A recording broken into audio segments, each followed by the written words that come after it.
देखिए फ्रेंड, हमारा जो आज का प्रश्न दिया हुआ काफ़ी ज़्यादा इम्पोर्टेंट प्रश्न है। यह इससे पहले बिहार पुलिस के एग्जाम में काफ़ी बार पूछा जा चुका है। देखिए हमारा आज का प्रश्न क्या दिया हुआ है। देखिए हमारा प्रश्न दिया हुआ है, एक समानांतर चतुर्भुज का आधार 12 सेमी तथा ऊंचाई 8 सेमी है, उसका क्षेत्रफल क्या होगा। देखिए फ्रेंड, हमारा क्या एक समानांतर चतुर्भुज, उसका क्या फ्रेंड आधार 12 सेमी दिया हुआ, क्या ऊंचाई 8 सेमी दिया हुआ, इसका हम लोग क्या क्षेत्रफल निकालना है। चलिए हम लोग क्या प्रश्न को बनाना आरंभ करते हैं। आप इसे ध्यान से देखिएगा यह किस तरह से बनता है। देखिए फ्रेंड, हम लोग क्या इस तरह से हल लिख लेते हैं।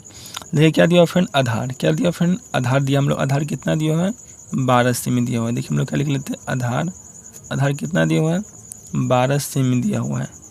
इसका बाद क्या दिया हुआ है, इसका बाद क्या ऊंचाई दिया हुआ है। देखिए ऊंचाई, ऊंचाई कितना दिया हुआ है 8 सेमी दिया हुआ है, ऊंचाई 8 सेमी दिया हुआ है।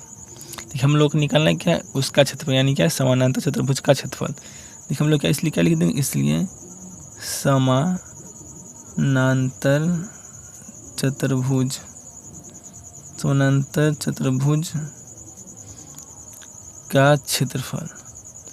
देखिए समानांतर चतुर्भुज का क्षेत्रफल क्या होता है, आप लोगों को यह एकदम याद रखना होगा, तभी यह प्रश्न बनेगा, नहीं तो यह प्रश्न नहीं बनेगा।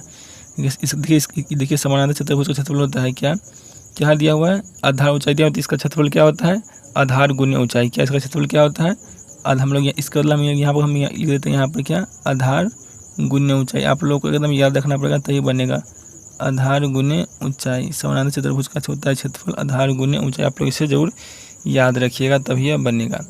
देखिए कितना दिया हुआ, देखिए हम लोग का आधार कितना दिया हुआ है 12 सेमी दिया हुआ है। देखिए आधार हमारा कितना दिया हुआ है 12 सेमी दिया हुआ है, और ऊंचाई कितना दिया हुआ है 8 सेमी दिया हुआ है।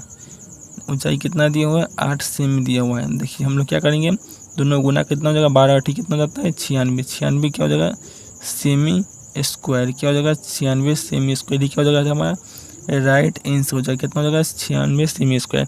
चलिए इस समय क्या एक बार और देख लेते हैं। देखिए हमारा प्रश्न दिया हुआ था क्या, एक समानांतर चतुर्भुज का आधार 12 सेमी ऊंचाई 8 सेमी है, तो उसका क्षेत्रफल निकालिए।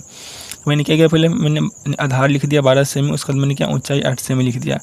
उसके बाद क्या हम निकालते हैं समानांतर चतुर्भुज का क्षेत्रफल कितना दिया हुआ, कितना निकलेगा फ्रेंड 12 गुने 8। इसका मतलब क्या हुआ फ्रेंड, इस क्या होता है समानांतर चतुर्भुज का क्षेत्रफल क्या होता है आधार गुने ऊंचाई, जो आप लोग को हमेशा याद रखना पड़ेगा तभी यह प्रश्न बनेगा।